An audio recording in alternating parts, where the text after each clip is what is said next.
Watch Tesla up here on this triple top, 166.22. Now, everybody, when I was talking to you, you look at VWAP. Didn't I say it's if it bounces off VWAP, we're back to a triple top, right? Look at this textbook, everybody. Minute. So here's your double bottom. Here's your double top. And right here is what I was talking about on VWAP. Bounced. Now you're in a triple top. Guess what you're in? Puts on resistance, right?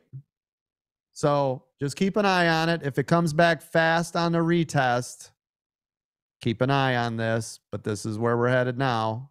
This is a triple top. Scalpers, you're already in the money. If you did puts on resistance, you're already in the money. We don't know how long it's going to stay off of this area. We don't know if this is going to come right back for a retest to look for a breakthrough, or is it just going to make its way all the way back down here to VWAP? Keep an eye on it. Trade the trades. You know what to do. Now, the thing that was different off this too, right, is we had a double top. VWAP pushed right back. It makes it more bullish than if it would have been long to come back. So we have to keep this. Why I was saying you got to watch for a retest here, right? This is the retest, by the way.